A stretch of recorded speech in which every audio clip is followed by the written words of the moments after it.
She finally did it. That son of a gun, she finally did it. Behold, a new original YouTube series by me. For a while now, I've had this idea floating around in my brain box, and there has been absolutely nothing stopping me from materializing this idea, except the fact that I am very, very lazy, and I don't really like doing anything, really. But it is amazing what a lot of coffee, dedication, and self-hatred can do for your productivity. And finally, I did it.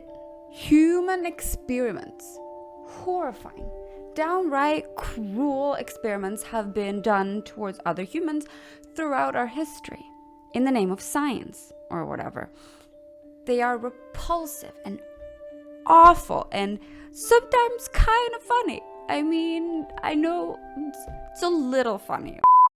There's absolutely nothing funny about the horrifying human experiments that has occurred throughout our history, and I will not make light of the situation in any shape or form. What I will do, however, is recreating certain experiments, again in the name of science. You see, in the scientific community, if you have an idea or a hypothesis and you want to test it out, just doing it once ain't gonna cut it. An experiment with only like one set of results from one experiment doesn't count. You have to recreate the whole thing in different ways so that you can then see if all the results kind of match up. And if they do, your idea or your hypothesis is trustworthy and probably right. Now back to me. I want to recreate some of these experiments done in a controlled environment to see if we get the same results. And the controlled environment in question is The Sims. Welcome to the simulated experiment. You get it? It's a play on words, you know? It's like Sims, simulated experiments. It's kind of funny. I don't know. Do you like it? Do you get it? For the specific experiment that I will be performing today, I need a volunteer. A child. Don't worry. He'll be totally fine. Start.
We are in the 1920s. Economy booming.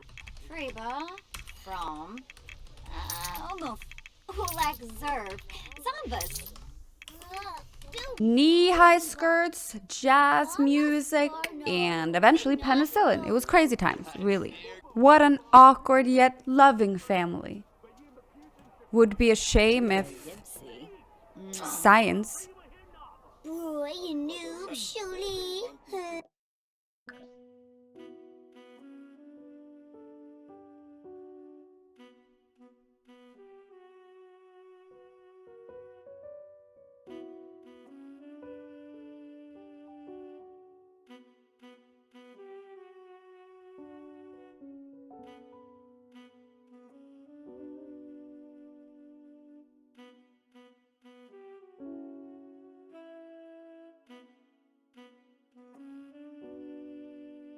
Dr. John B. of Johns Hopkins University in Maryland wanted to test out a theory with one of his graduate students. They wanted to test out a little thing called classic conditioning. Now, if you're wondering what conditioning is, let me break it down for you, okay? There are many types of conditioning, and it's a whole field of study, right? But generally, it's about changing behavior. It's about changing the association between stimuli and response. And it's about punishing or rewarding someone to change their behavior. Example. Every time you make fun of me, I kick your dog. No. Every time you say the word shopping mall, I slap you across the face really hard, like really, really hard, and it's burning, right? Eventually, you'll be like, oh my God, I don't want to go to the shopping mall. I don't know why, but I'm connecting it to a really painful feeling. Awesome, get it? Good.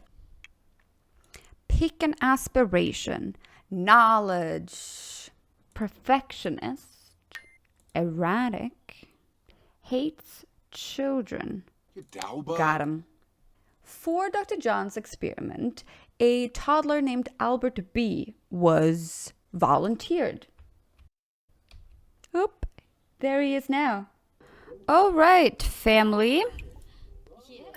Why don't you all follow me downstairs for a little bit of a experiment? So the general idea of the experiment done was to see if they could make the child, Albert, this guy, if they could make him not want to play with a certain toy.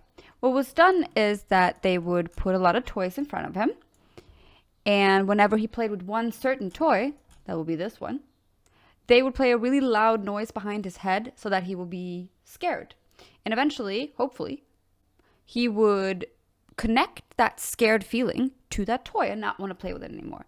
Now, of course, you can't really scare a sim with a loud noise, but I think we can do a little scolding.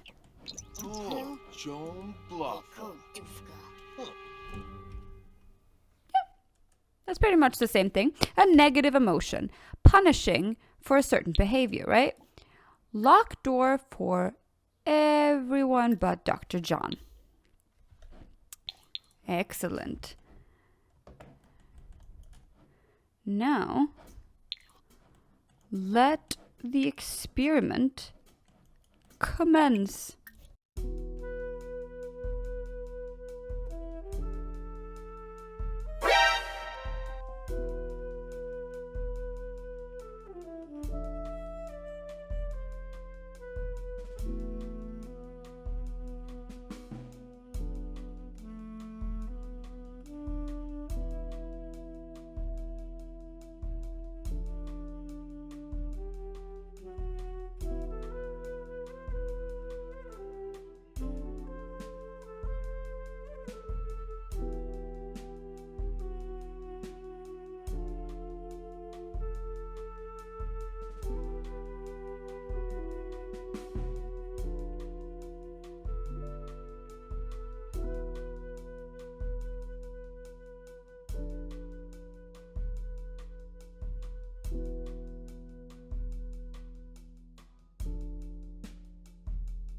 What in the world? Fire? Where's our... How did you create...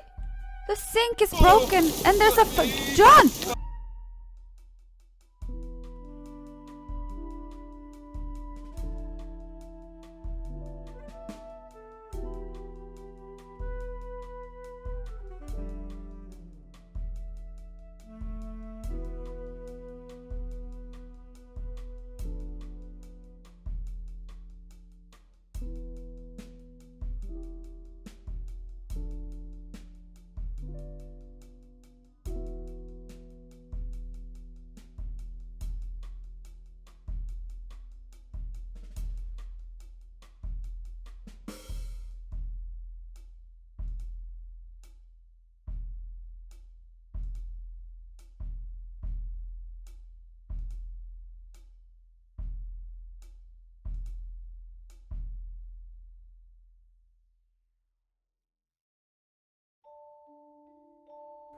What a successful experiment. Albert was indeed conditioned into connecting something bad with a certain object and in turn didn't interact with it anymore. My findings strengthen Dr. John's theory, and so it is safe to say that Dr. John B was an absolute idiot and a horrible human being. You see, the good doctor missed the mark on a few things. 1, he only had one subject, and you can't really do that. That's dumb, okay? 2, rumor has it that he just kind of took a child and secretly terrorized it with his so-called experiment, and I'm pretty sure that is illegal. 3, he didn't really write down a lot of his findings, and he didn't really do what you're supposed to do as a scientist. He kind of just went along with this experiment and thought, hey, that's pretty smart. So yeah, don't take this experiment too seriously. And also don't take me too seriously. I don't know what I'm doing. But please keep watching, because there'll be more.